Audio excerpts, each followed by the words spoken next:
Everyone has their own idea of what makes a versus game, well, a versus game. It could be the beloved characters from popular franchises, the huge combos or flashy supers, but for me, it has always been the movement. The play space in a versus game compared to your traditional fighter is abnormally large. You can stay high in the sky for extended periods of time, and in some of the older titles you can get so high up that your character can't even be seen anymore. Naturally, your ability to contest these parts of the screen often hinges on the flexibility of your movement.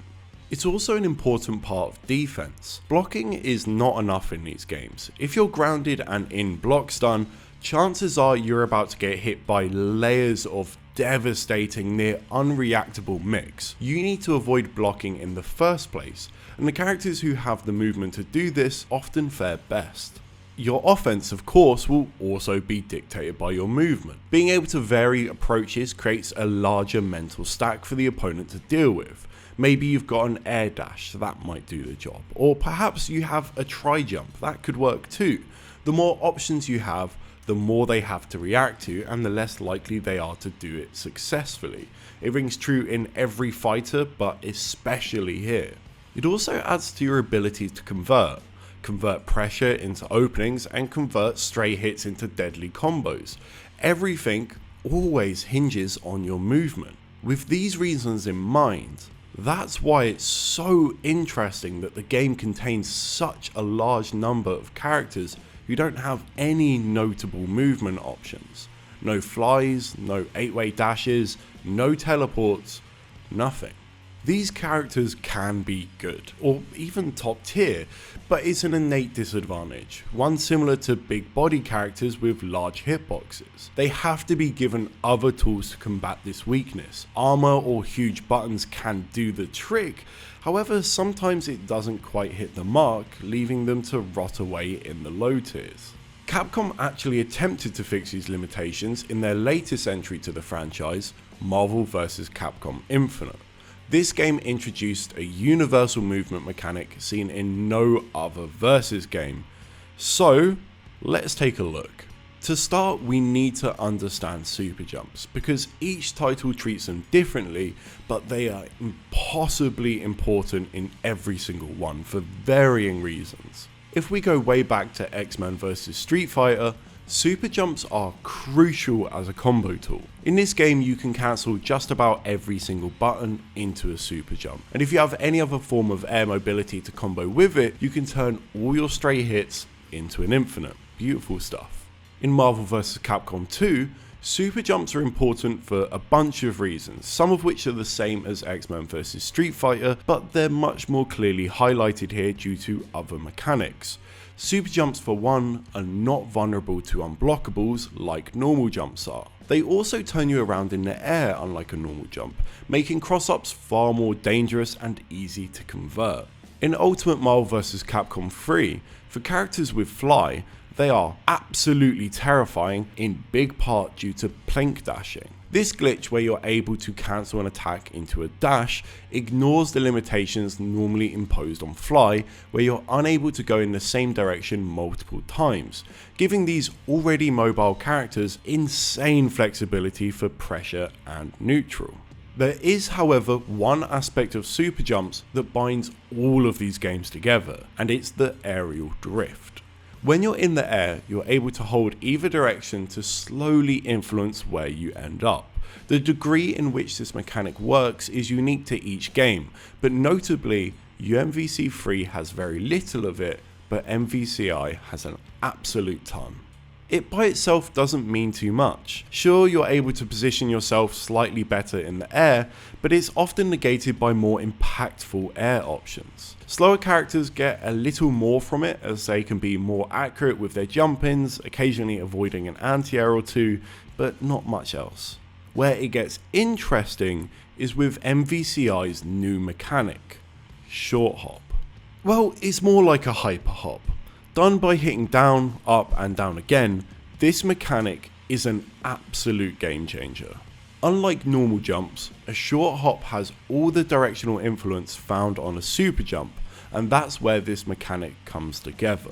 Another reason why movement is key in versus games is for sustaining pressure, and what we have here is a tool just for that. The drift is so dramatic on short hop that it all but ignores push blocks, meaning that a lot of characters get follow-ups where in previous Marvel games they would just be push blocked away and forced to use an assist or dash to stay in, potentially giving the opponent a greater opportunity to escape.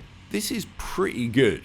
It helps level the playing field with characters that have tri-dashes or a box dash who can pretty effectively negate push blocks a lot of the time by just simply cancelling a jump button into a movement option.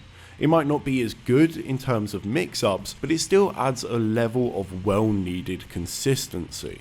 Now, if you're like me, this on its own seems great. Giving slower characters more routes for combos, pressure and approaches is an awesome way to evolve the franchise forward, but it doesn't just impact aggressive play. Zoning honestly changes a lot too, and in my eyes for the better, or at least the more interesting. As an example, let's look at Arthur. He's a character who struggled in MvCi. He had the floaty Ghosts and Goblins style jump, which to be fair is very thematic for him, but it left the character's movement predictable and his projectiles often pretty easy to evade unless he had level 3 armor, which had its own flaws. To get around this, people would do jump S and cancel it into his specials to try and reduce the amount of time he was in the air, but this was very much a band-aid over a bullet wound due to how slow it was, unlike short hop. With short hop, he's able to accurately place his projectiles at the correct angle to stop the opponent's approach, while not leaving himself completely vulnerable. And when complemented with his ability to jump cancel these air projectiles, he becomes a complete character with so many interesting options.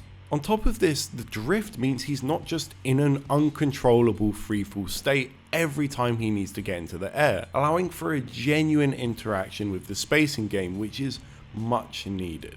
What I love about this universal mechanic is it allows characters like Arthur, who shouldn't typically work without completely overtuning their regular tools, to flourish. And more often than not, it's in a more interesting way than just give them armor or a long button, which is the common solution for someone who's fundamentally weak or just doesn't work. Not to say this mechanic is perfect though, nothing is, and short hop is no exception, because you know who else benefits massively from great universal movement options? The characters who already smooth in the first place. Blocking a short hop from a character with a tri-dash only for them to dash cancel out that button for a gross mix-up is honestly brutal, but by my estimate, it does more to make bad characters useful than it does to make good characters broken, which is a great sign. Any universal mechanic that allows for a better diversity at the mid to high tiers is often going to be a good one, and a mechanic that allows for interesting characters to exist is an amazing one. Maybe there could have been some fine tuning by the devs, but what we have here is the core to a mechanic I'd love to see in future titles. Sadly, we don't know if that's going to happen anytime soon, as Capcom pretty quickly gave up on the series, unlike the players. Every Versus game has a dedicated, passionate community keeping it alive, and Marvel vs. Capcom Infinite is no exception. A lot of the footage used in this video is from ICU Haters stream, who regularly organises online tournaments for America, and I'll be donating £100 of this video's revenue to their upcoming event on January the 12th. I'll also be donating £100 to the European equivalent hosted by Tyrant coming up on the 15th. If you want to find out more about this game, I highly recommend giving both the events a watch because they just won't disappoint. No matter your original opinion on the game, it is cheap as chips now, and I recommend giving it a try if you haven't played it before, because you might be like me and find something you actually really enjoy about it.